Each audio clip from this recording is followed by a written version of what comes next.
استقبال میں برہم ترین نعرہ سلوات اللهم صل على محمد وعلى محمد وعجل فرجه.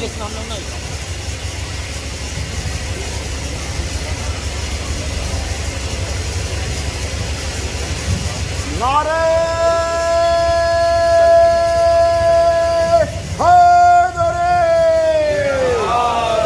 محمد وعلى محمد صلوات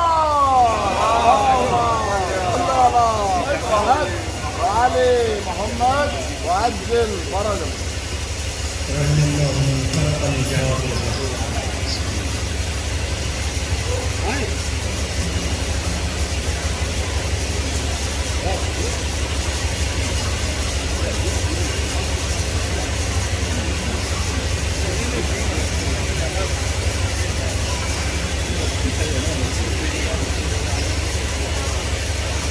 أعوذ بالله السميع العليم من الشيطان اللعين الرجيم.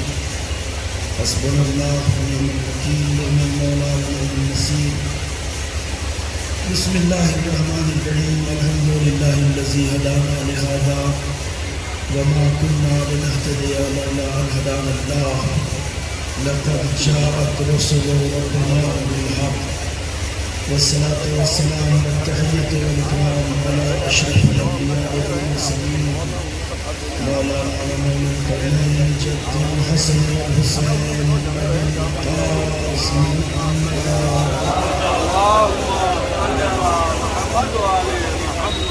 وعلى آله الطيبين الطاهرين المعصومين المظلومين ولعنة الله الدائمة الباقية الأبدية على أعدائهم وقاتلهم وغاصبي حقوقهم أجمعين من الآن إلى قيام يوم الدين. أما بعد فقد قال الله سبحانه تبارك وتعالى وهو أصدق القائلين. بسم الله الرحمن الرحيم.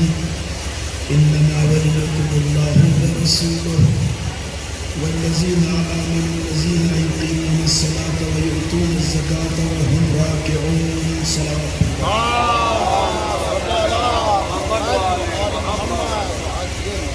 عزیزان محترم اور بزرگان گرامی قدر، آیہ کریمہ جس کی تلاوت کا شرف حاصل کیا ہے اور جسے سرنامہ سفر قرار دیا ہے،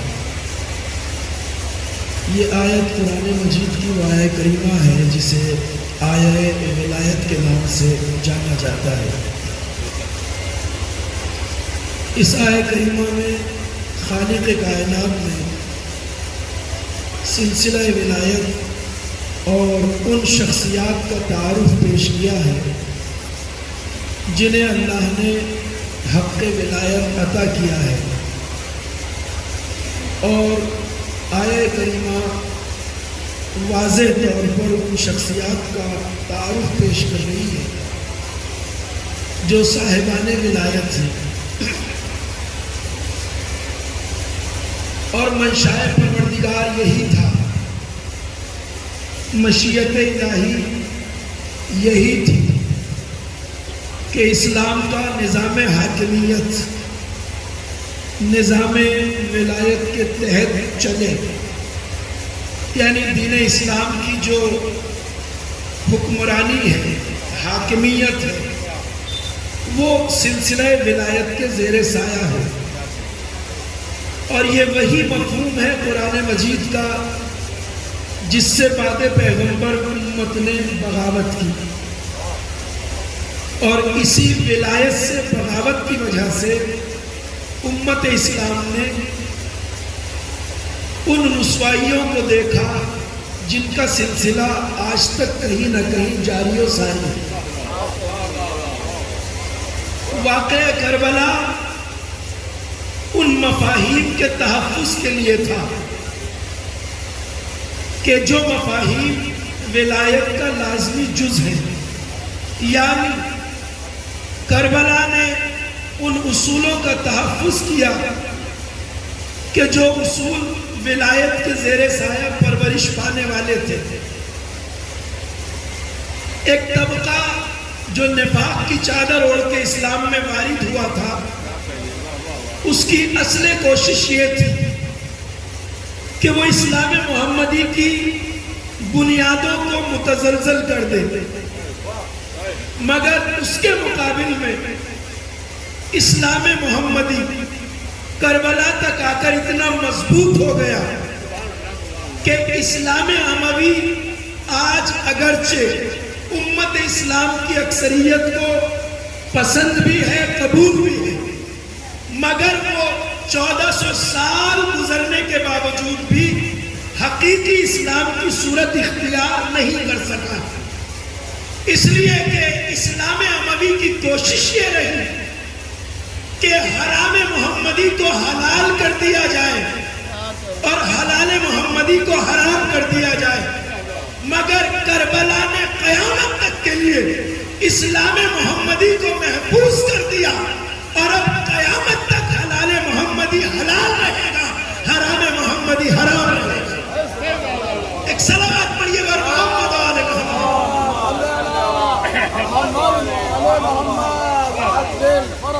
تو اکثریت آج بھی عالم اسلام کی اگر دیکھا جائے گہرائی سے تو اسلام محمدی کی وفادار نہیں ہے۔ صلوات پڑھیے اور محمد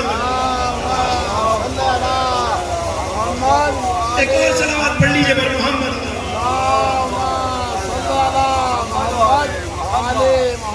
تو میں جو بات عرض کر رہا ہوں وہ یہ ہے کہ آج بھی امت اسلام کی اکثریت اسلام محمدی کی بجائے اسلام اموی کی وفادار اور طرفدار ہے، اور یہ وہ تلخ حقیقت ہے جس کا کوئی انکار نہیں کر سکتا،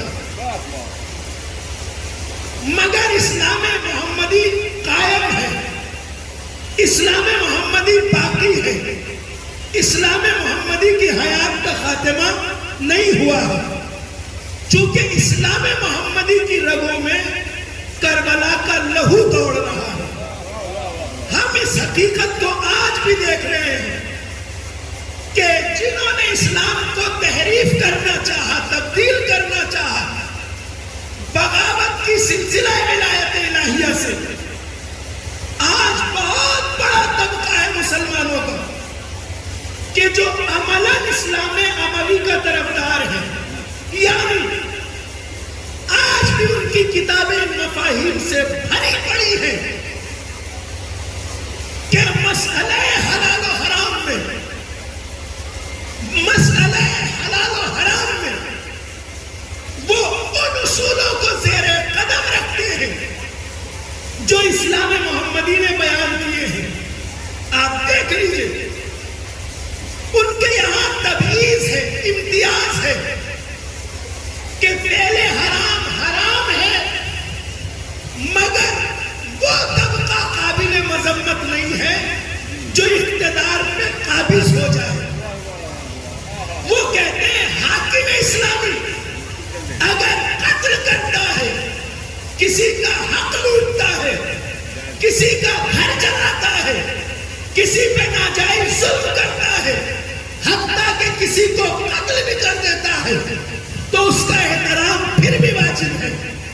اسلام محمدی کہتا ہے کہ حرام حرام ہے، حلال حلال ہے، کرنے والا چاہے صحابی رسول ہو یا خلیفہ وقت۔ نعرہ حیدری، بلند ترین نعرہ صلوات۔ کربلا تک آتے آتے اس سوچ نے کہ مسند خلافت اسلامی پر کیسے بھی افراد آ جائیں اعتراض کی گنجائش نہیں ہے، اپنی بھرپور کوشش کے نتیجے میں اپنی تاریخ کے بدترین کردار کو مسند خلافت اسلامی پہ بٹھا دیا، اور اس کردار کا نام ہے یزید بن معاویہ۔ چونکہ اسلام اموی کی کوشش اسلام محمدی کو تبدیل کرنے کی تھی، لہذا کربلا تک آتے آتے اس نے اپنی تاریخ کے بدترین کردار کو مسند خلافت تک پہنچا دیا، اور یہی وہ جگہ تھی جہاں فیصلہ ہونا تھا کہ اسلام محمدی کو باقی رہنا ہے یا ختم ہو جانا ہے، اور بس یہی حسین کا لہو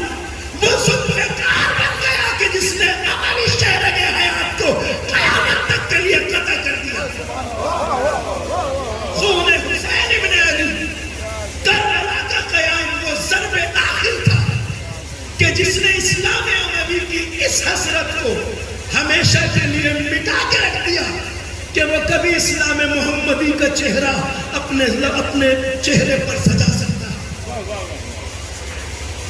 آپ یہ نہ سمجھیں کہ منافقت کا یہ ٹولہ اسلام کے دامن میں جو داخل ہوا اس کا پلان اور منصوبہ پہلے سے واضح نہیں تھا۔ ان کے دلوں میں بدر، احد، خندق اور خیبر کے کینے بھرے ہوئے تھے۔ اس طبقے نے کبھی اسلام کو اسلام مانا نہیں، پیغمبر اکرم کو اللہ کا رسول مانا نہیں، چونکہ مجبوراً دائرہ اسلام میں داخل ہونے والے ان سارے افراد کا کردار تاریخ کے سامنے کھلا ہوا ہے۔ ہمیں تو آج بھی تعجب ہوتا ہے تاریخ میں یہ پڑھ کر کہ جب خلافت اسلامی تیسرے مرحلے میں داخل ہوئی اور جس کا تعلق خاندان بنی امیہ سے تھا، خلیفہ وقت کے محل کے اندر آل امیہ کا سربراہ ابو سفیان کھلے لفظوں میں کہتا ہے بنی امیہ کے جوانوں کو جمع کر کے اپنے قبیلے سے کہ دیکھو خلافت کی بال اب تمہارے پالے میں آ گئی ہے، خلافت کی بال اب تمہارے پالے میں آ گئی ہے، تلعبوہا تلعب القرہ، اب اس سے ایسے کھیلو جس طرح ایک گیند کے ساتھ کھیلا جاتا ہے، یعنی ایک دوسرے کو اب خلافت کا پاس دیتے رہو، اب بنی ہاشم کبھی حکومت تک نہ پہنچنے پائے۔ میرا سوال اس خلیفہ سے ہے جس کے گھر میں یہ تعلیمات دی جا رہی ہوں کہ وہ اسلام کا وفادار ہے یا نہیں ہے، بڑا مرحلہ ہے، اور یہ وہ سوچ ہے جس کو لے کر بنی امیہ آگے بڑھ رہے تھے۔ ایام عزا کی آخری شب ہے اور میں ان مفاہیم کی طرف آپ کے ذہنوں کو صرف متوجہ کرنا چاہتا ہوں، تفصیل میں نہیں جاؤں گا۔ احد کے میدان سے جب گزر ہوتا ہے ابو سفیان کا تو حمزہ سید الشہداء جو پیغمبر کے چچا ہیں ان کی قبر اطہر پر ٹھوکر مار کے یہ ابو سفیان کہتا ہے حمزہ اٹھو، اٹھ کے دیکھو کہ جس چیز کے لیے تم اور ہم کل اس میدان میں آمنے سامنے ہوئے تھے آج وہ چیز ہمارے قبضے میں ہے۔ یعنی ان کا خیال پیغمبر کی نبوت کے بارے میں یہ تھا کہ محمد کے اوپر نہ کوئی وحی آئی نہ اللہ کا پیغام، یہ تو بس حکومت ہتھیانے کے لیے نبوت اور رسالت کا ڈھونگ رچا گیا تھا، اور کوئی تاریخ اس کا انکار نہیں کر سکتی۔ حمزہ اٹھو، جس کے لیے تم اور ہم اس میدان میں ایک دوسرے کے مقابل تھے، اٹھ کے دیکھو آج وہ ہمارے پاس ہے۔ یعنی ان کا نظریہ اور خیال یہ تھا کہ محمد نے دعوی نبوت اور رسالت کے ذریعے ہم سے اقتدار کو چھین لیا ہے اور اب اقتدار پھر ہم تک لوٹا ہے۔ اسی بات کا اعلان کھلے لفظوں میں یزید نے مسند خلافت اسلامی پر بیٹھ کر کیا۔ اس نے کہا نعبت ہاشم بالملک فلا خبر جاء ولا وحی نزل۔ یہ یزید کا وہ شعر ہے جس میں وہ آل امیہ کے پوری تاریخی اعتقاد کو بیان کر رہا ہے۔ کہتا ہے کہ بنی ہاشم نے خلافت کا ڈھونگ رچایا تھا اور یہ صرف مملکت اور حکومت ہتھیانے کے لیے تھا۔ خبر جاء ولا وحی نزل، نہ تو اللہ کی طرف سے کوئی وحی آئی نہ کوئی پیغام نازل ہوا، اور بس یہی موقع تھا کہ جب حسین ابن علی کے قیام نے آل امیہ کے دیرینہ منصوبوں پر پانی پھیر دیا. بنی امیہ کو اس سے کوئی مطلب نہیں تھا کہ ہمیں اپنا منصوبہ کن کاندھوں پہ سوار ہو کے پورا کرنا ہے. انہیں تلاش تھی کچھ ایسے خیانت پیشہ افراد کی جو تعلیمات پیغمبر کے وفادار نہ ہو. چونکہ اگر آپ تاریخ کو ملاحظہ کریں تو یہ بات واضح ہو جاتی ہے کہ سقیفائی قیادت سے پہلے اس اموی اسلام نے بنی امیہ نے غدیر کا دامن تھامنے کی کوشش کی تھی. ذرا سے میں تاریخی حوالہ آپ کی خدمت میں عرض کر رہا ہوں. سقیفائی منصوبے سے پہلے انہوں نے غدیر کا دامن پکڑنے کی کوشش کی تھی اور ان کی پہلی کوشش کا آغاز تب ہوا تھا جب امیر المومنین سے آپ کا حق خلافت چھین لیا گیا. یہ تاریخ آپ کی سنی ہوئی ہے. ابو سفیان نے اس موقع کو غنیمت جانا اپنے منصوبوں کے لیے اور تاریخ بتاتی ہے کہ وہ امیر المومنین کا حامی بن کر حمایتی بن کر علی کے پاس آیا. تاریخ آپ کی سنی ہوئی. اسے اچھی طرح پتا تھا یہ بات کہ ساری امت اسلام یہ بات جانتی ہے کہ خلیفہ رسول علی کے سوا کوئی نہیں ہے.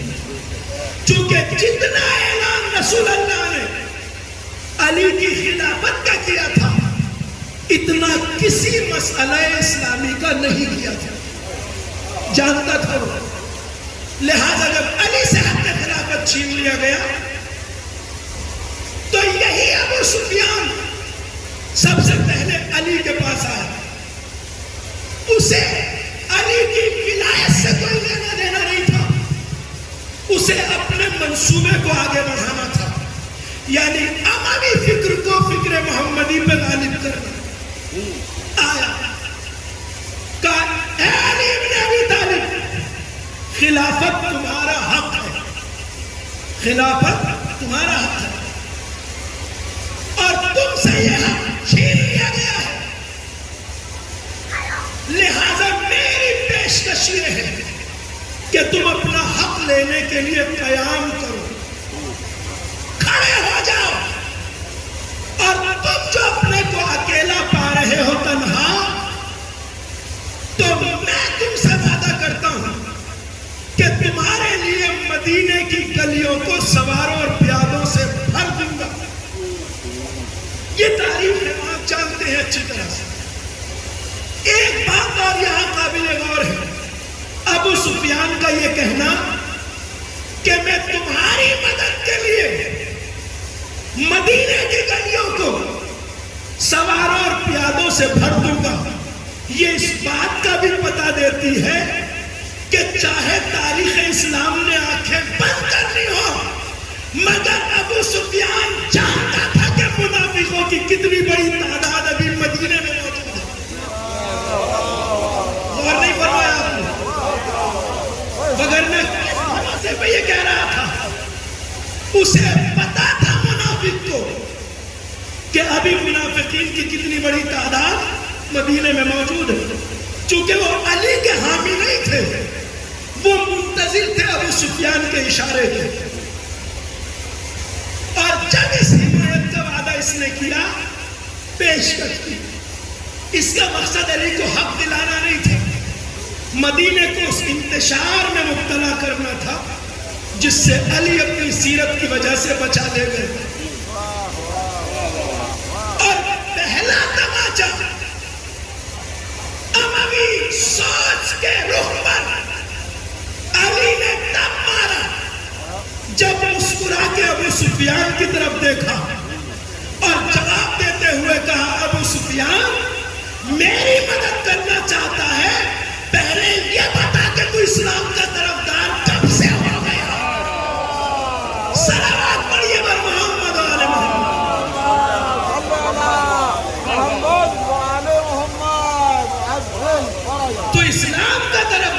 سے ہو گیا، اور یہ وہ تماچا تھا اموی فکر کے چہرے پر جو تاریخ میں ثبت ہو گیا. اور غدیر وہ بہانہ نہ بن سکی کہ جس کے ذریعے اسلام محمدی میں رخنہ اندیزی کر سکے. آگے بڑھے اور پھر انہوں نے رخ وہاں کا کیا جہاں سے ان کو مدد ملی، اور پھر شامات کے علاقوں پر بلا شرکت غیرے ان کا تسلط قائم ہو گیا. اب یہاں سے وہ بات میں عرض کر رہا ہوں کہ جس ولایت کا حکم اللہ نے قرآن میں دیا تھا، امت اسلام نے اس ولایت سے بغاوت کی. اگر یہ بغاوت نہ ہوتی تو آج اسلام کی تقدیر اس طرح نہ ہوتی جس طرح ہے. آج یہ حالت مسلمانوں کی نہ ہوتی. 1400 سال کا طویل عرصہ گزر گیا، مگر اللہ کا وعدہ اٹل ہے. اس کی مشیت کی راہ میں کوئی آڑے نہیں آ سکتا، اس کے ارادے کو کوئی روک نہیں سکتا.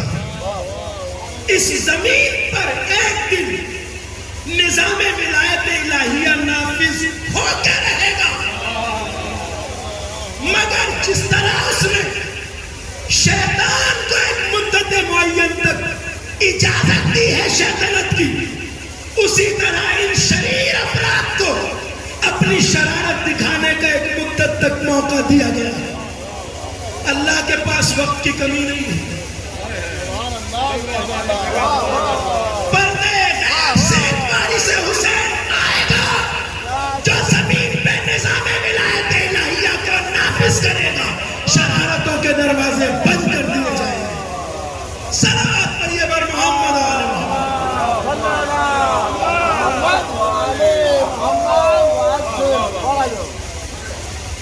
صلوات پڑھیے بر محمد و آل محمد. نعرہ حیدری، بلند ترین نعرہ صلوات.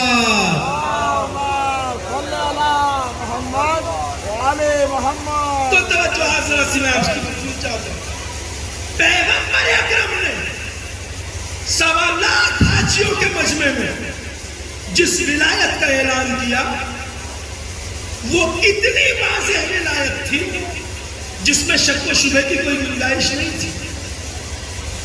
اور ہم یہ بات دعوے سے کہتے ہیں کہ میدان غدیر خون میں موجود ایک ایک مسلمان اس دن اچھی طرح سمجھ رہا تھا کہ پیغمبر جس ولایت کا اعلان کر رہے ہیں اس سے مراد حاکمیت ہے، دوستی نہیں. مگر خیانت اسی مفہوم کے ساتھ کی گئی. چونکہ آج امت اسلام مولا کے معنی میں ٹھوکریں کھاتی ہے. دنیا بھر کی لغات میں جتنے معنی ہیں صاف بیان کرتے ہیں.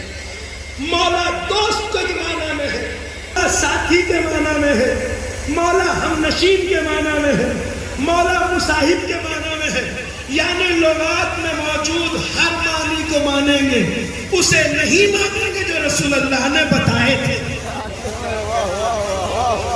حالت امت اسلام کی ہے. مگر رسول اللہ نے بھی بہانوں کے دروازے اسی دن بند کر دیے تھے. تاریخ گواہ ہے کہ تاکہ قیامت تک کوئی آنے والا مسلمان یہ نہ کہہ سکے کہ جس مجمع کے سامنے رسول اللہ علی کی ولایت کا اعلان کر رہے تھے وہ مجمع ابھی شعور، معرفت اور عقل کی اس بلندی پہ نہیں آیا تھا کہ جہاں وہ سمجھ پاتا کہ پیغمبر کیا کہہ رہے ہیں. رسول اللہ نے اس اعتراض کا دروازہ اسی دن بند کر دیا.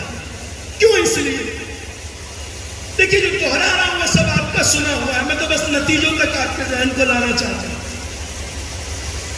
اعلان غدیر سے جسٹ پہلے پیغمبر نے ان سوالات حاجیوں سے ایک سوال کیا تھا تاکہ اس بات کی تصدیق ہو جائے کہ جو کہہ رہا ہوں اسے یہ سب سمجھ رہے ہیں. کیا پوچھا تھا؟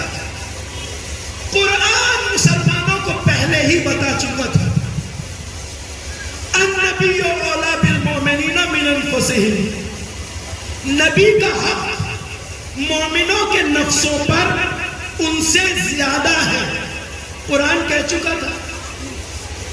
اب تاکہ کوئی یہ نہ کہے کہ صاحب یہ تو بدو تھے، جاہل تھے، نہیں سمجھ پائے رسول کیا کہہ رہے تھے، پیغمبر نے اس لیے تاکہ تصدیق ہو جائے کہ میں نے انہیں جہالت سے اٹھا کر معرفت کی اس منزل تک پہنچا دیا ہے جہاں یہ اس مفہوم کو سمجھتے ہیں۔ پیغمبر نے سوالات حاجیوں سے پوچھا، الستو اولی بکم من انفسکم، وہی بات جو قرآن کہہ چکا تھا، لوگوں بتاؤ کیا تمہارے نفسوں پر میرا اختیار، حکمرانی تم سے زیادہ ہے یا نہیں؟ تو سوالات کے سوالات نے ہاتھ اٹھا کے کہا، بھلا یا رسول اللہ، بے شک آپ کا حق ہمارے نفسوں پہ ہم سے زیادہ ہے۔ جب ہم اس کا ترجمہ کرتے ہیں اس سوال کا تو اکثر بڑے اجمالی طریقے سے کر کے گزر جاتے ہیں، وہ وضاحت جو ضروری ہے وہ ہو نہیں پاتی۔ ترجمہ آپ سنتے ہیں، نفس پر حق تصرف، اب ظاہر سی بات ہے جتنی گاڑی عربی عبارت ہے اتنا ہی ثقیل ترجمہ ہو جاتا ہے، ایک جوان نہیں سمجھ پاتا نفس سے مراد کیا ہے، حق تصرف سے مراد کیا ہے۔ آخر رسول اس مجمع سے پوچھ کیا رہے تھے؟ سوال یہ تھا کہ جو تم بحیثیت انسان میرے سامنے کھڑے ہو، نفس انسانی، جسم اور روح کا یہ مجموعہ، اس جسم اور روح کے مجموعے میں جو کچھ ہے اس پر ہمارا اختیار تم سے زیادہ ہے یا نہیں؟ سوال یہ تھا۔ پھر سمجھ لے میرے جوان میں کیا کہنا چاہتا ہوں، اور جو اس بات کو سمجھ جائے گا وہ سمجھ لے گا کہ ولایت کہتے کسے ہیں، اس لیے کہ ولایت کی دعوے داری کرنا اور ہے، حقیقی معنی میں ولایت سے وابستہ ہونا اور ہے۔ رسول جو پوچھ رہے تھے وہ یہ تھا کہ تمہارے وجود میں جو کچھ ہے اس پر ہماری حکمرانی تم سے زیادہ ہے یا نہیں؟ اب اسے اس طرح سمجھیے کہ اگر ایک انسان دائرہ ولایت میں ہے تو وہ کبھی بھی ارباب ولایت کے حکم کے سامنے یعنی شریعت کے سامنے اکڑ کے یہ نہیں کہہ سکتا کہ آنکھ میری ہے جو چاہے دیکھے۔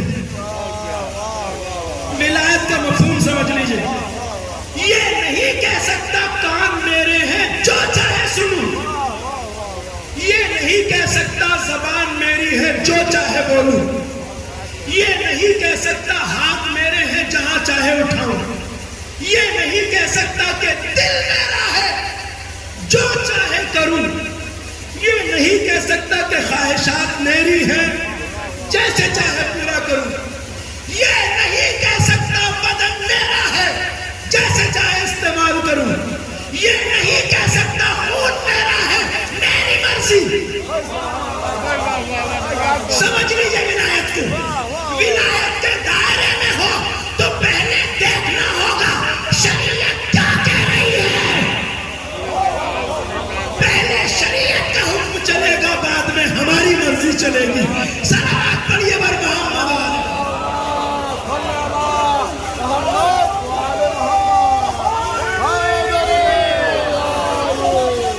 بلندترین نعرہ صلوات۔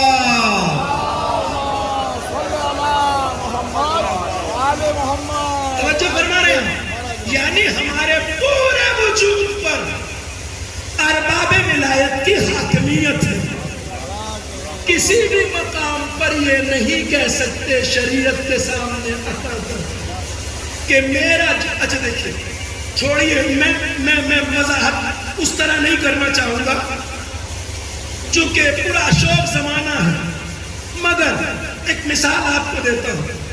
ہمارے سرحد کے پار پاکستان میں وہ عورتیں جو فیمنزم کے جھوٹے خواب دیکھتی ہیں. دنیا میں کچھ نعرے عورتوں کو بہکانے کے لیے لگائے جاتے ہیں. اس میں ایک مشن ہے کہ صاحب عورتوں کو اپنی مرضی کا اختیار ہے. یہ عورتیں پاکستان میں ہر سال ایک جلوس نکالتی ہیں.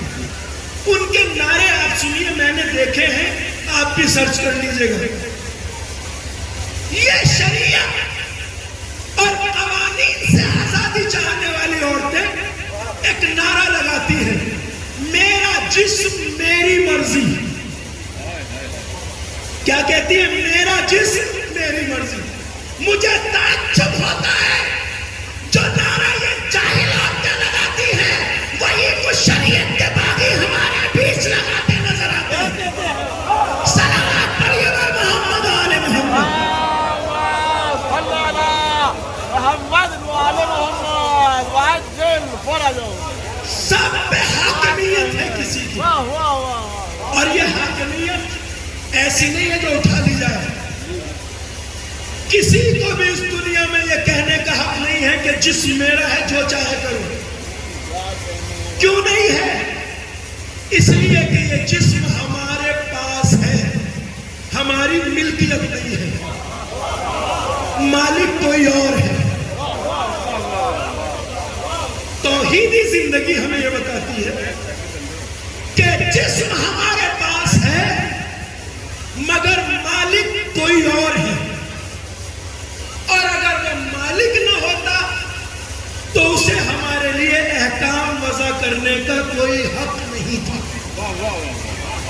کیوں؟ اس لیے کہ مملکت غیر میں آرڈر چلانا قرین عقل نہیں ہے. مطلب کیا ہے؟ پراپرٹی کسی اور کی ہے, آرڈر کوئی اور چلانے لگے تو یہ عقل تسلیم نہیں کرتی. مثلا پلاٹ آپ کا پڑا ہے, زمین آپ کی ہے, اور کھڑے ہو کے وہاں آرڈر میں چلانے لگے کہ بھائی بنیاد ادھر سے کھودو, اینٹیں ادھر ڈالو, لوہا ادھر رکھو, تو کوئی بھی چلتا پھرتا آدمی کہے گا مولانا خیریت, عقل ٹھیک ہے, کیا ہوا آپ کو؟ زمین ان کی, پلاٹ ان کا, آرڈر آپ کیسے چلا رہے ہیں؟ یہی سوال اللہ سے کیا جا سکتا ہے کہ اسے ہمارے لیے قانون بنانے کا حق اس لیے ہے کہ ہم نے اپنی آنکھیں خود نہیں بنائی, اپنے کان خود نہیں بنائے, اپنی زبان خود نہیں بنائی. مالک وہ ہے, جب وہ حکم دیتا ہے تو یہ اپنی مملکت میں حکم چلاتا ہے. ہمارا بدن ہمارا اپنا نہیں ہے, اس کا خالق وہ ہے, مالک وہ ہے, بنانے والا وہ ہے. ہمارے پاس امانت ہے, ہمارے پاس امانت. کتنے بڑے باغی ہیں وہ لوگ کہ جو امانت کو اپنی بتا کے کہیں کہ میری مرضی. نہیں توجہ فرمائی آپ نے. امانت داری کا تقاضا یہ ہے کہ جیسے امانت دینے والا کہے ویسے اس کی امانت کا استعمال کیا جائے, اور اگر اس کے خلاف جائے گا تو خیانت کار کہلائے گا, امانت دار نہیں کہلائے گا انسان. صلوات پڑھیے بر محمد والا.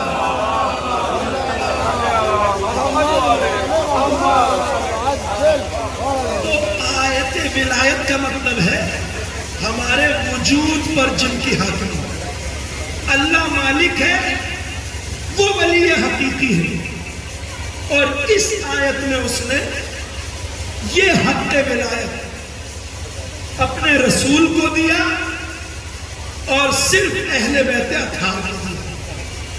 اس کے علاوہ کسی کو ہمارے اوپر حق ولایت حاصل, یہ ہمارا اعتقاد ہے.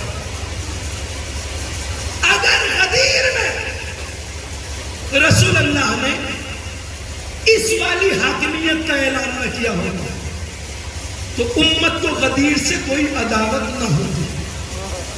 عداوت کی وجہ ہی یہ حاکمیت ہے. اور یہ بات تو مانی ہی نہیں جا سکتی کہ ذوالشیرہ کا مسلمان اس بات کو نہ سمجھ رہا ہو جسے ذوالعشیرہ کے کافر سمجھ رہے تھے. ایسا نہیں ہو سکتا کہ غدیر کا مسلمان اس بات کو نہ سمجھ رہا ہو جسے ذوالعشیرہ کے کافر سمجھ رہے تھے. بھائی رسول اللہ نے جب ذوالعشیرہ میں اعلان کیا تھا اسلام کی پہلی دعوت، جب رسول اللہ نے وہاں کہا کہ میں اللہ کا رسول ہوں، تمہاری طرف توحید کا پیغام لے کے آیا ہوں، اللہ کو ایک مانو، اور جو اس مسئلے میں میری نصرت کا سب سے پہلے وعدہ کرے گا وہ میرا بھائی، میرا وصی، میرا وزیر، میرا جانشین، میرا خلیفہ اور امت کا میرے بعد ولی ہوگا. کہا یا نہیں کہا؟ تو میں یہ کہنا چاہتا ہوں یہی ولی غدیر میں کہا، یہی ذوالعشیرہ میں. ذوالعشیرہ میں سارے کافر تھے، غدیر میں سارے مسلمان. تو ہم کیسے مان لیں کہ جو بات ذوالعشیرہ والے سمجھ گئے اسے غدیر والے نہیں سمجھے؟ بھائی سامنے کی بات ہے نا. جب یہ کفار قریش دعوت کھا کھا کے نکل رہے تھے تو یاد کیجئے ایک شخصیت کو تانا دیتے ہوئے نکل رہے تھے. کسے؟ حضرت ابو طالب کو. رسول اللہ نے کیا کہا تھا؟ یہ میرا وصی، میرا وزیر، میرا جانشین، میرا خلیفہ، میرے بعد امت کا ولی ہوگا. یہ جو دعوت کھا کے نکل رہے تھے ذوالعشیرہ والے، تو یہ حضرت ابو طالب کو تانا دیتے ہوئے نکل رہے تھے، گویا چھیڑتے ہوئے جا رہے تھے. کہہ کیا رہے تھے کہ لو ابو طالب، لو مبارک ہو، مبارک ہو کہ تمہارے بھتیجے نے تمہارے بیٹے کو تمہارا حاکم بنا دیا. تمہارا اگر ولی کے معنی دوست ہوتے تو ابو طالب کو تانا دینا نہیں بنتا تھا، اس لیے کہ باپ سے زیادہ بیٹے کو کون دوست رکھتا ہوگا. لیکن کافر تھے، جانتے تھے کہ ولی دوست کو نہیں حاکم کو کہتے ہیں. تو جو بات کافر سمجھ رہے تھے اسے مسلمان نہ سمجھے، ایسا ہو نہیں سکتا. اچھا ایک سوال اور آپ سے کہ یہ اس دعوت ذوالعشیرہ کے موقع پر یہ تانا صرف ابو طالب کو کیوں دیا گیا اور کسی کو کیوں نہیں دیا؟ بھائی اس دعوت میں تو اور بھی خاندان والے تھے، رشتہ دار تھے، اور بھی چچا بچا تھے، کسی اور کو کیوں تانا نہیں دیا؟ ہم اس راز سے واقف ہیں، مگر بڑی وضاحت سے اس کو آپ دیکھ سکتے ہیں میدان غدیر میں. جب علی کو اپنا جانشین بنا کے پیغمبر نے غدیر میں امت سے علی کے ہاتھوں پر بیعت لے لی، تو ایک لمبے قد والے مسلمان نے علی کو مبارکباد دیتے ہوئے کچھ جملے کہے تھے، اور ان جملوں سے وضاحت ہوتی ہے اس بات کی. کیا کہا تھا؟ بخن بخن لکا یا ابن ابی طالب، اے علی ابن ابی طالب مبارک ہو، مبارک ہو. اصبحتا مولا ہے مولا کل مومن و مومن، آج سے آپ میرے بھی مولا ہو گئے اور ہر مومن اور مومنہ کے مولا ہو گئے. یہ مبارکباد دی تھی. اگرچہ یہ سوال آج بھی قائم ہے کہ جب مومن و مومنہ کہہ دیا تھا تو اپنے آپ کو الگ رکھنے کی ضرورت کیا تھی؟ مگر اس مبارکباد سے ایک بات ثابت ہو گئی،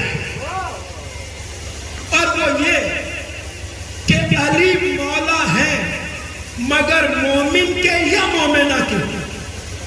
اب ذوالعشیرہ میں ابو طالب کو کیوں تانا دیا گیا اور کسی کو کیوں نہیں؟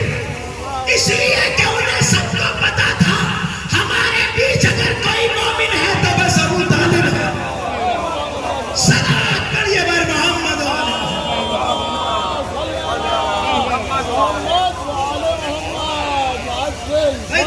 اسی لیے تو دیا نا کہ علی مومن کے مولا ہے، غیر مومن کے نہیں، کافر کے مولا نہیں، اس لیے تانا صرف ابو طالب کو دیا گیا۔ اب میں وہ بات آپ سے کہنا چاہتا ہوں جو بہت اہم ہے غدیر کے حوالے سے اس واقعے کہ اگر غدیر کو صرف اعلان ولایت کی جگہ مان لیا جائے تو غدیر اور ذوالشیرہ میں کوئی فرق نہیں، کیونکہ اعلان تو رسول اللہ ذوالشیرہ سے کرتے آ رہے تھے۔ غدیر کا قد بڑا کیوں ہے اور امت کو غدیر سے عداوت کیوں ہے؟ سوال یہ ہے۔ اللہ کی معین کردہ سب سے بڑی عید عید غدیر ہے۔ اللہ کی طرف سے سب سے بڑی عید مسلمانوں کے لیے عید غدیر ہے۔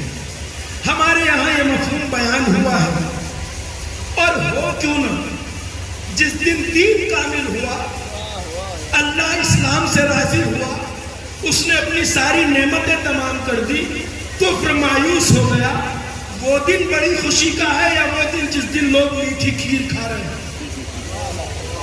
ظاہر سی بات ہے عید اکبر ہے، اور کہیں نہ کہیں ہم نے بھی اس سلسلے میں قصور کیا ہے۔ ہم نے یعنی ہم محبان اہل بیت ہیں۔ انصاف سے بتائیے کہ ہم غدیر کو بڑی عید کے طور پہ مناتے ہیں؟ اب یہ طنز نہیں ہے، یہ صرف ایک بات اس لیے کہی کہ اگر اب تک نہیں سوچا تھا تو آج کے بعد غدیر کے لیے سب سے زیادہ اہتمام کریے، کیونکہ ہم ہیں، چونکہ امت نے غدیر سے بغاوت کی، اور بغاوت کی وجہ وہ ولایت ہے کہ جس کا اعلان رسول نے غدیر خون میں کیا، مگر بس اعلان نہیں کیا تھا، اعلان کے ساتھ غدیر کے میدان میں رسول اللہ نے علی کو اپنا خلیفہ منصوب کر دیا تھا۔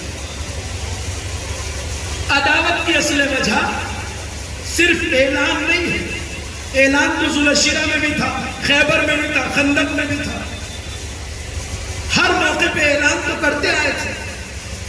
غدیر میں بس اعلان نہیں تھا، اعلان بھی تھا، انتصاب بھی تھا۔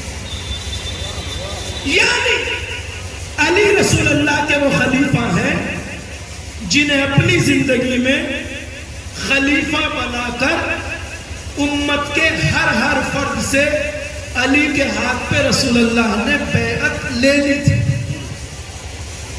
اور نہ کسی مرد کو نہ کسی عورت کو تب تک نہیں جانے دیا تھا جب تک سب نے علی کے ہاتھ پر بیعت نہیں کی۔ ہمارے بچے اگر یہ مفہوم نہیں جانتے ہوں گے تو معترض کے اس اعتراض کا جواب کبھی نہیں دے سکتے۔ دیکھیے 90% مسلمان اہل بیت کی فضیلتوں کو مانتے ہیں، امیر المومنین کی فضیلتوں کو مانتے ہیں۔ میں اس بات کا قائل ہوں کہ سب کو ایک لاٹھی سے نہیں ہانکا جا سکتا۔ دشمن اہل بیت جو طبقہ ہے اس کی تعداد اتنی زیادہ نہیں ہے، ایک بڑا طبقہ مسلمانوں کا اہل بیت سے محبت کرتا ہے، ان کی فضائل کو مانتا ہے، فضیلت کا اقرار کرتے ہیں، اور اس کا انکار انہیں کہیں نہیں ہے۔ سرحد پار کتنے علماء مفتیان کرام ہیں جو اہل بیت کے بہترین فضائل پڑھتے ہیں؟ آپ دیکھیے ایک لمبی فہرست ہے۔ تو اہل بیت کی فضیلتوں کا اقرار کرنے والے بہت سارے مسلمان ہیں۔ اگر ان میں سے کوئی آپ سے یہ پوچھ لے ہمارے کسی جوان سے کہ بھائی جو آپ حضرت امیر المومنین کے بارے میں کہتے ہیں اشہد ان امیر المومنین و امام المتقین علی ولی اللہ و وصی رسول اللہ و خلیفۃہ بلا فصل، تو اس میں ہمیں کوئی اعتراض نہیں، ہم حضرت کو امیر المومنین بھی مانتے ہیں۔ بھائی امت کی اکثریت امیر المومنین مانتی ہے یا نہیں؟ حضرت علی کو مانتی ہے۔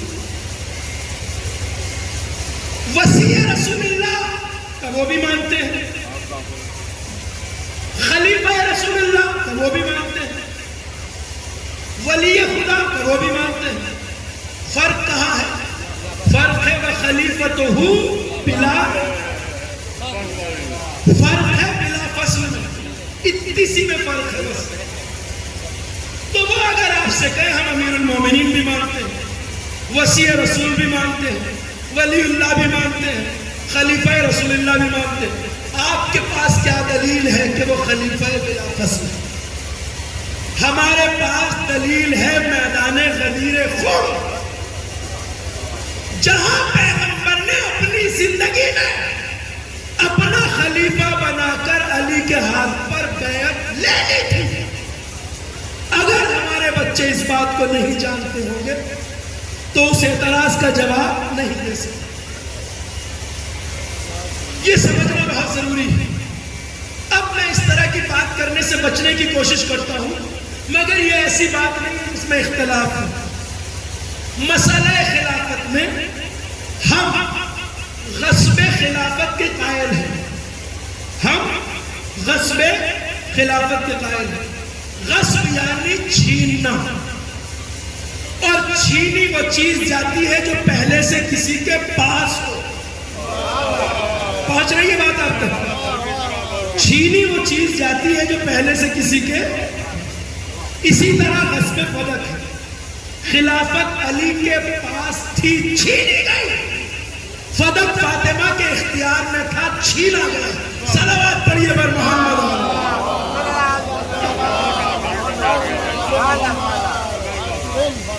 تو صاحب غدیر سے بغاوت کی وجہ کیا ہے؟ غدیر سے بغاوت اس لیے ہوئی کہ غدیر میں علی کی حکمرانی کا اعلان تھا. دوستی کا ہوتا، محبت اور بھائی چارے کا ہوتا تو امت کو بغاوت نہ ہوتی. بغاوت کی وجہ ہے کہ پیغمبر نے یہ کہا جس جس کی جان کا مالک مختار حاکم میں ہوں، اس کا مالک و مختار علی ابن ابی طالب. من کنت مولا ہو فہذا علی مولا. اب ذرا اس بات کو یاد کیجئے کہ آج امت اسلام میں بڑا طبقہ ہے جو اہل بیت کے فضائل پڑھتا ہے، مانتا ہے. پاکستان سرحد پار کتنے بڑے بڑے مفتیان کرام ہیں جو اہل بیت کے فضائل پڑھتے ہیں، بلکہ اس طرح پڑھتے ہیں کہ ہمیں سن کے رشک آتا ہے. مولانا طاہر القادری، انجینئر محمد علی، مفتی حنیف قریشی، مولانا اسحاق، ایک لمبی فہرست ہے. اور ساری فضیلتیں جس کو ہم بیان کرتے ہیں وہ بھی بیان کرتے ہیں. اب بات میری جو ہے وہ یہ ہے کہ جب ساری فضیلتوں کو مانتے ہیں تو ہم میں اور ان میں فرق کیا ہے؟ ہر فضیلت جسے ہم بیان کرتے ہیں وہ بھی مانتے ہیں، بیان کرتے ہیں. جب ساری فضیلتوں کا اقرار اور اعتراف ہے تو ہم میں اور ان میں فرق کیا ہے؟ فرق یہ ہے کہ ساری فضیلتوں کو مانتے ہیں مگر علی کی بلا فصل حاکمیت کو نہیں مانتے، جس کا اعلان رسول نے غدیر کے میدان میں کیا تھا. ہر فضیلت کو مانتے ہیں مگر حاکمیت کو نہیں مانتے. یہاں سے ہمیں ایک نسخہ ملا.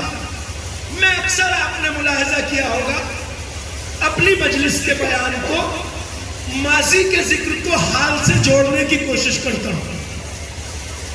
یہاں سے ہمیں ایک نسخہ ملا اور وہ یہ کہ کسی کی فضیلت کو ماننا اور ہے، حاکمیت کو ماننا اور ہے. فضیلت کو ماننا اور ہے، حاکمیت کو ماننا اور. ساری امت اسلام کی اکثریت امیر المومنین کی فضیلتوں کو مانتی ہے مگر بلا فصل حاکمیت کو نہیں مانتی. تو معلوم ہوا فضیلت ماننا اور ہے، حاکمیت کو ماننا. شیعوں کی 1400 سال کی تاریخ میں جب سے حضرت حجت پردہ غیب میں گئے اس دور سے لے کر آج تک کوئی زمانہ ایسا نہیں آیا کہ جب شیعت میں کسی نے مراجع کرام کی عظمت کا انکار کیا ہو۔ مرجعیت سے بغاوت کسی دور میں نہیں ہوئی۔ آپ تاریخ اٹھا کے دیکھ لیجیے، شیعت زمانہ غیبت امام سے آج تک مرجعیت کی انگلی پکڑ کے چلی ہے، کسی زمانے میں بغاوت نہیں ہوئی۔ اب میرا سوال یہ ہے کہ کیا اس ٹولے کو مراجع کی فضیلت کا انکار ہے؟ بات کریے، انکار نہیں کرتے۔ ان سے پوچھیے کہ صاحب علم نہیں ہوتے؟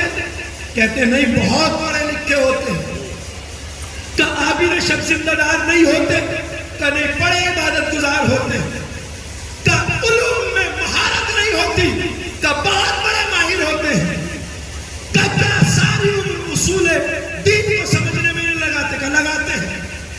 تو ساری فضیلتوں کا تو اقرار ہے، پھر فرق کیا ہے؟ جب ساری فضیلتوں کا اقرار ہے تو بغاوت کیسی؟ بغاوت اس لیے ہوئی کہ فضیلت کا ماننا اور ہے، حکومت کا ماننا اور ہے۔ صلوات پڑھیے بر محمد آل محمد۔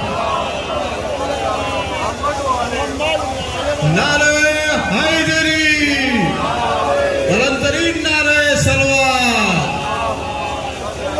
غور فرمائیں آپ، جب تک مرجعیت خاموشی کے ساتھ مجبوری حالات کی وجہ سے خاموش بیٹھنے پہ مجبور تھی، تب تک کوئی بغاوت نہیں تھی۔ جس طرح علی کو 25 سال خون دل پینا پڑا خاموش بیٹھ کر۔ سلام اس خمینی ابو شکن پر جس نے مرجعیت کو آج حکومت میں لا کر مرجعیت کی ہتھیلیوں کو یزیدوں کے گریبان تک پہنچا دیا۔ صلوات پڑھیے بر محمد آل محمد۔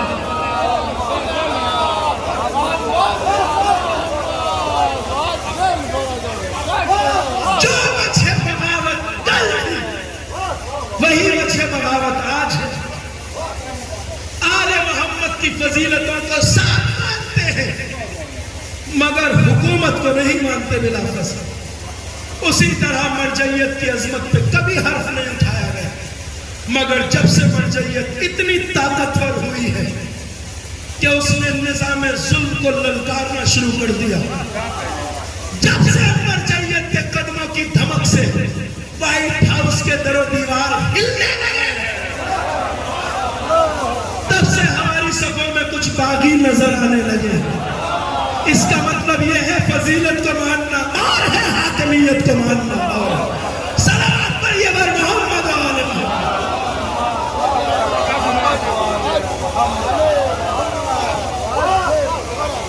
یہ وہ چیز ہے کہ جس کو سمجھنا ضروری ہے۔ اب ایک سوال ہے میرا آپ سے، اور اسی کے ساتھ میں گفتگو کو منزل تمام کی طرف لا رہا ہوں۔ آیت ایک ہی ہے جس میں اللہ نے کہا اللہ تمہارا ولی ہے، اس کا رسول تمہارا ولی ہے، اور حالت رکوع میں زکوٰۃ دینے والی ذات امیر المومنین کی ولایت کا بھی اعلان اسی آیت میں ہے، باتباع اہل بیت کی۔ تو ایک سوال ہے آپ سے کہ جس امت نے بظاہر اللہ کی ولایت کا انکار نہیں کیا، بظاہر، اور رسول اللہ کی بھی ولایت کا انکار نہیں کیا، اس نے اہل بیت کی ولایت سے بغاوت کیوں کی؟ ایک سوال ہے اور بہت بڑا سوال ہے، اور بڑا آسان سا جواب اس کا میں آپ کی خدمت میں عرض کروں گا۔ ان سے پوچھیے اللہ کو اپنا حاکم، مولا، مالک مانتے ہو یا نہیں؟ تو ہر کوئی کہے گا بالکل اللہ ہمارا مالک ہے، مولا ہے، حاکم ہے۔ رسول اللہ کے بارے میں کیا خیال ہے؟ کہاں ہمارے آقا ہے، مولا ہے، حاکم ہے، مختار ہے ہمارے۔ امیر المومنین یہاں آ کے بغاوت ہے نا، بغاوت اسی پہ تو ہے۔ اب میرا سوال یہ ہے کہ جنہوں نے اللہ کو اپنا مولا مانا، رسول اللہ کو اپنا مولا مانا، انہوں نے اہل بیت کو اپنا مولا کیوں نہیں مانا؟ اس کا جواب بس 2 لفظوں میں یہ ہے کہ اللہ کو اپنا حاکم مان لینے میں انہیں کوئی حرج نظر نہیں آیا۔ کیوں؟ اس لیے کہ اللہ ہمارا حاکم ہے، مالک ہے، مگر اس کی شان اس سے اجل و اعلیٰ ہے، وہ ہمارے بیچ آ کے حکومت نہیں کرے، تو اللہ کو حاکم مان لینے میں انہیں کوئی حرج نظر نہیں آیا۔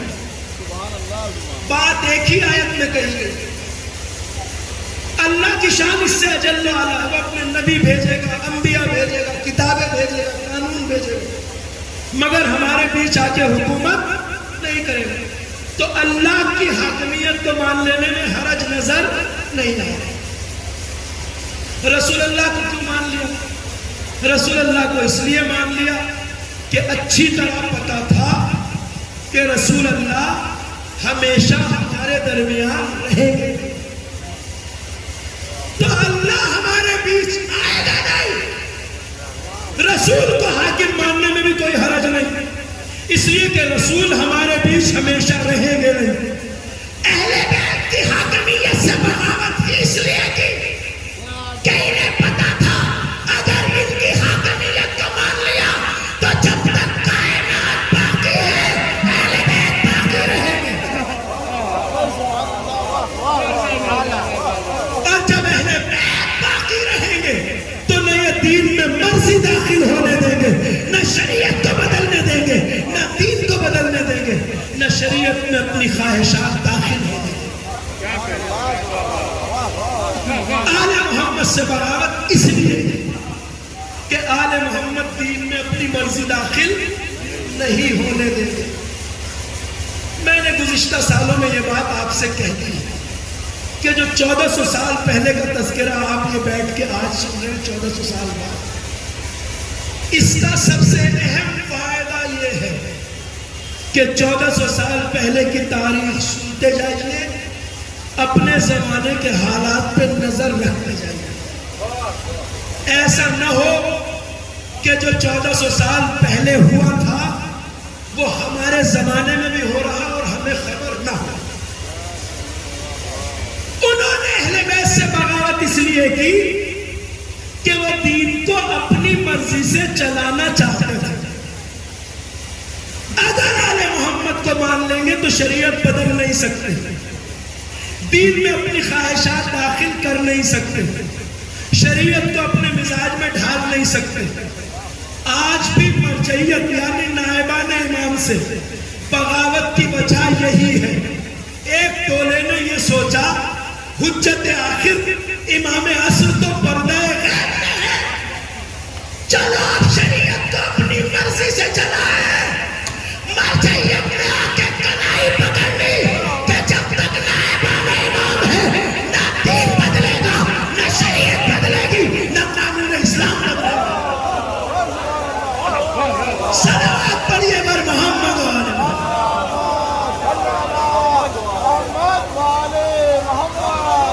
تم چاہتے ہو رقص کو بھی عزاداری کا حصہ بنا دو، نہیں ہو سکتا۔ تم چاہتے ہو عزاخانوں میں رقص کرو، نہیں ہو سکتا۔ تم چاہتے ہو حلال محمدی کو حرام اور حرام محمدی کو حرام کر لے جاؤ، نہیں ہو سکتا۔ مرجعیت نے دین کی حفاظت کی، وگرنہ اگر شریعت ان کے حوالے کر دی جائے تو آپ دیکھ رہے ہیں کتنی تبدیلیاں دین میں لانے کی کوشش ہو رہی ہے۔ آج مرجعیت سے بغاوت کی وجہ یہی ہے کہ جس طرح اہل بیت نے دین کو نہیں بدلنے دیا، اسی طرح زمانہ غیبت میں مرجعیت دین کو بدلنے نہیں دے گی، چاہے کتنا زور لگا لو۔ نہ شریعت بدلے گی، نہ قانون شریعت بدلے گی، اور شیطنت کا نام شیطنت ہی رہے گا، دین کبھی نہیں بن سکتا، شریعت کبھی نہیں بن سکتی۔ یہ وہ راز ہے جس کی طرف توجہ رکھنا ضروری ہے۔ بغاوت کی وجہ یہ سمجھ رہے تھے زمانے کا امام تو پردہ غیب میں شریعت کو جس طرح چاہے چلائے، بنام دین جو چاہے ایجاد کر لے جائے، مگر وہی کام جو ذمہ دار شریعت کا ہے نائبان امام نے انجام دیا۔ اور الحمدللہ یہ تیزی سے بدلتا ہوا منظرنامہ ہمیں بتا رہا ہے کہ اگر زمین پر نظام ولایت نافذ ہوتا تو پھر دنیا کو کتنی برکتیں نصیب ہوتی۔ آج نائبان امام کی حاکمیت کی ہلکی سی جھلک دیکھ کر اندازہ ہوتا ہے، معمولی بات سمجھ رہے ہیں، اپنا بوریا بستر باندھ کر برس ہا برس سے امت اسلام کو لوٹنے والے آج افغانستان سے بھاگتے کیوں نظر آ رہے ہیں؟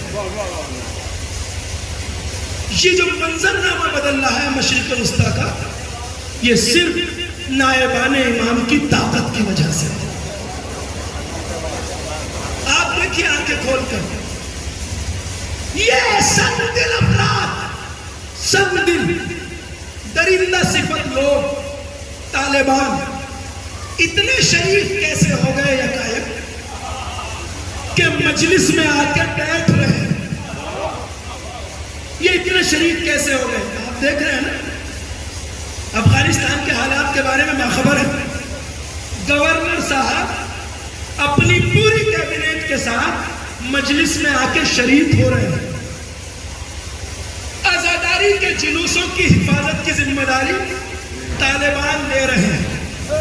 پچھلے 30 سال میں اتنے امن و امان کے ساتھ افغانستان میں جلوس اور آزاداری نہیں ہوئی جتنی اس سال ہے۔ سوال یہ ہے کہ یہ یکایک اتنے شریف کیسے ہو گئے؟ مجلس میں آ کے بیٹھ رہے ہیں۔ یہ شریف یوں ہی نہیں ہو گئے، انہیں شریف بنایا ہے مرجعیت کی طاقت نے،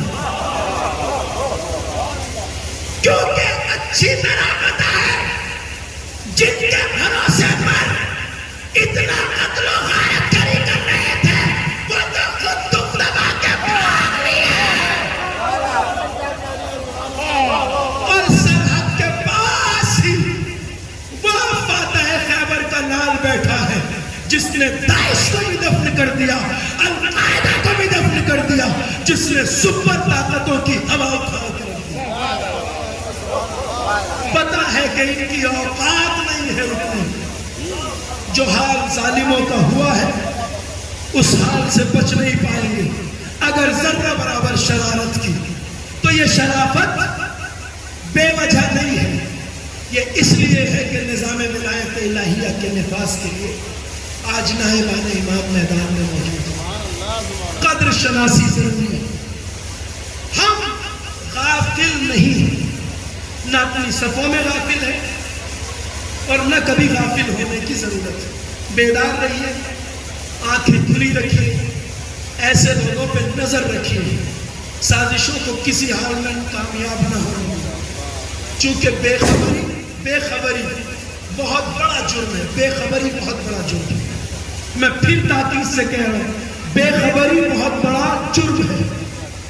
اپنے حالات پر، اپنے معاشرے پر، اپنے جوانوں پہ نظر رکھیں، ان کی فکری تربیت کی ذمہ داری ہماری اور آپ کی، چونکہ یہ ذمہ داریاں کربلا نے ہمارے کاندھوں پہ رکھی، یہ ذمہ داری خون علی اکبر ہمارے کاندھوں پہ رکھا، یہ ذمہ داری ننھے علی اصغر کا لہو ہمارے کاندھوں پہ رکھتا، یہ ذمہ داری زینب و ام کلثوم کی بیریدائی ہمارے کاندھوں پہ رکھتا، کہ جس طرح نرغے ظلم میں رہ کر بھی انہوں نے دین کے اوپر آنچ نہیں آنے دی، تمہاری بھی ذمہ داری ہے کہ شریعت پہ حرف مت آنے دینا، اصول شریعت پامال نہ ہونا۔ آج جس مظلوم امام کی شب شہادت ہے، ساری زندگی تحفظ اسلام میں صرف کرنا، اور آپ جانتے ہیں امام کی زندگی کا زیادہ تر حصہ زندانوں میں گزرا، تاریک زندانوں میں۔ امام مظلوم حضرت حسن عسکری علیہ السلام جن کی شب شہادت ہے، آپ گریے کے لیے آمادہ ہیں، میں بھی مسلسل 2 مہینہ 8 دن اور یہ آخری شب کی مجلس خطاب کر رہا ہوں، بہت خستگی ہے، بہت تھکن ہے، مگر مولا سے مدد طلب کرتے ہوئے مسائل کے چند فطرے اور مجلس لگا۔ حضرت حسن عسکری کے کاندھے پر جو ذمہ داری تھی وہ امتیازی ذمہ داری تھی، اس لیے کہ آپ کو اپنے کار امامت کو بھی پورا کرنا تھا اور اللہ کی اس آخری حجت کو بھی حفاظت کے ساتھ امت کے حوالے کرنا تھا کہ جو نظام ولایت کی آخری محافظ ہے اور جس کا وجود ایک دن زمین پر نظام ولایت کو نافذ کر کے رہے اور وعدہ الہی تحقق پذیر ہوا۔ آج جن جوانوں کے قدموں سے مشرق وسطیٰ کی زمین دھمک رہی ہے، یہ جوان میدانوں میں بے وجہ نہیں، یہ امام کے ظہور کے لیے زمین ہموار کر رہے ہیں۔ جوان جتنے جوان ہیں، بی بی زینب کے روزے کے محافظ ہوں یا حزب اللہ کے جوان ہوں یا حشد الشعبی کے ہوں یا انصار اللہ کے، سب امام کے آنے کی تیاریاں ہیں، غافل رہنے کی گنجائش نہیں۔ امام عسکری کا سب سے بڑا جہاد حجت آخر کے وجود کی حفاظت تھی۔ زندانوں میں آپ کی زندگی کا زیادہ تر حصہ گزرا، ظالموں کو اچھی طرح خبر تھی کہ وہ مہدی جو ظلم کو مٹانے والا ہے اور عدل و انصاف کو قائم کرنے والا ہے، اس کا وجود اسی شخصیت سے وابستہ ہے، حسن عسکری علیہ السلام۔ زندگی کے زیادہ ایام زندانوں میں گزرے، تاریخ زندانوں میں امام کو قید کیا، ایسے اندھیرے زندان جن میں نہ دن کا پتہ چلتا تھا نہ رات کا۔ میرا مظلوم امام اپنے خانوادے سے جدا ایسے زندانوں میں شب و روز بسر کر رہا تھا، اجرکم اللہ۔ مگر امام کے وجود کی ہیبت ظالموں پہ طاری تھی۔ روایت کہتی ہے حاکم ظلم نے امام کو زہر دیا اور زہر کی شدت سے امام تڑپ رہے تھے۔ ایک پوری رات امام بستر پہ تڑپتے رہے۔ خادم کہتا ہے نماز مغرب عشاء بھی امام نے بستر پہ تڑپتے ہوئے ادا کی۔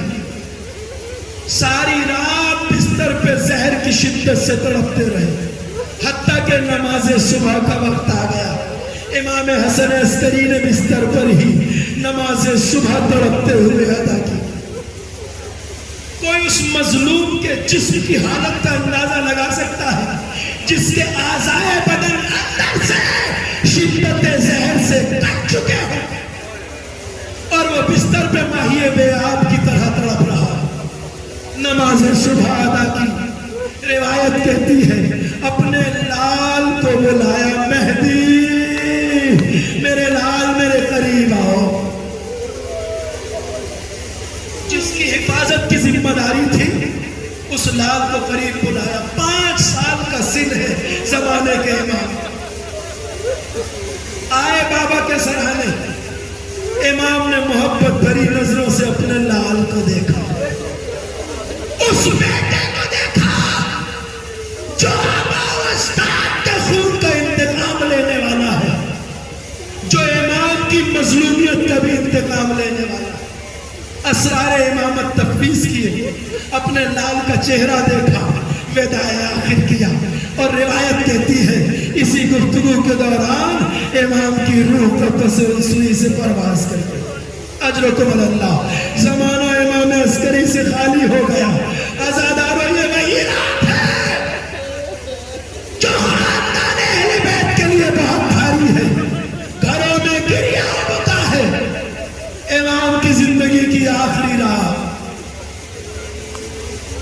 میں کہوں نا حجت آخر، آپ بابا کے سرہانے بیٹھے، اسرار امامت کو حاصل کیا، مگر سلام آپ کی مظلومیت پر، مگر ذرا مولا اس بیٹے کو یاد کیجئے جس کا بابا جب خیمے میں آیا تو بیدار کیا بے ہوش بیٹے کہ میرے لال زین العابدین اٹھو، اسرار امامت حوالے کرنا چاہتے ہیں۔ مولا آپ کے بابا کا بدن زہر سے اذیت میں مبتلا ہے، مگر ایک بابا خیمے میں وہ آیا تھا جس کا بدن زخموں سے چور چور تھا، اور جوان بیٹے نے جب بابا کو زخموں سے چور چور دیکھا تو پلٹ کے کہا بابا یہ کیا حال ہے، میرا چچا عباس کہاں ہے، بابا میرا بھیا اکبر کہاں ہے، بابا میرا قاسم کہاں ہے؟ تو اس مظلوم نے بس اتنا کہا تھا بیٹا بس اتنا سمجھ لو اب مردوں میں تمہارے اور میرے سوا کوئی باقی نہیں۔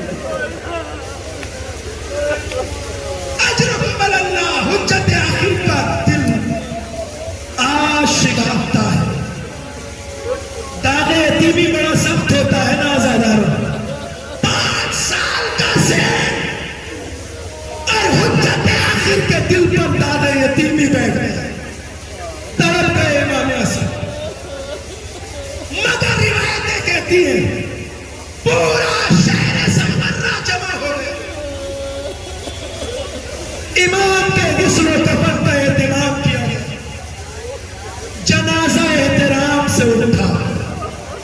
یہ جو ایام عزا کے آخری دن گزرے ہیں آپ نے اس میں کئی معصومین کی مظلومیت کا تذکرہ سنا، چونکہ تاریخیں بتاتی ہیں جس امام کا بھی وقت آخر آیا اس نے اپنی مظلومیت کے ساتھ ساتھ حسین کی مظلومیت کو ضرور یاد کیا۔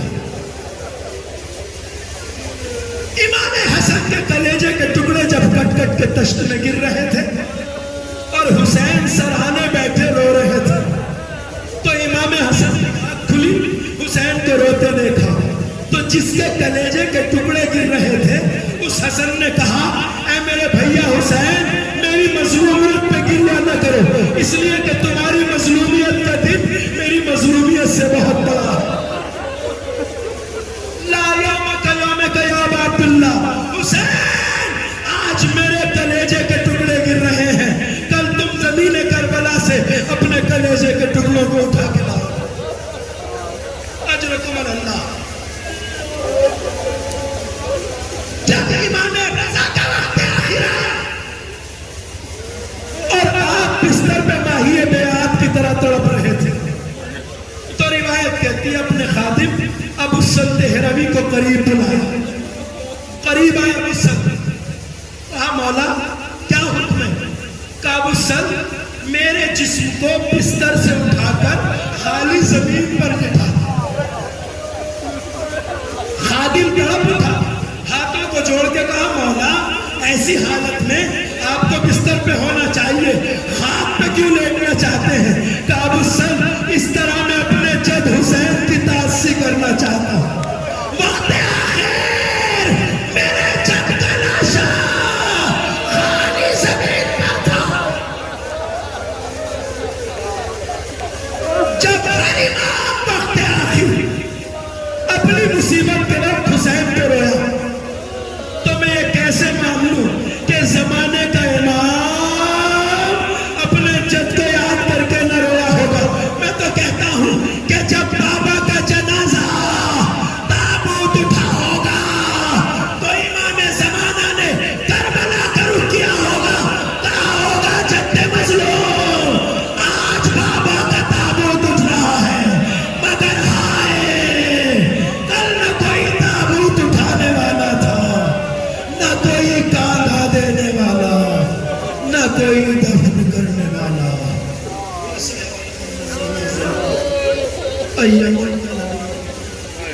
ماتم حسین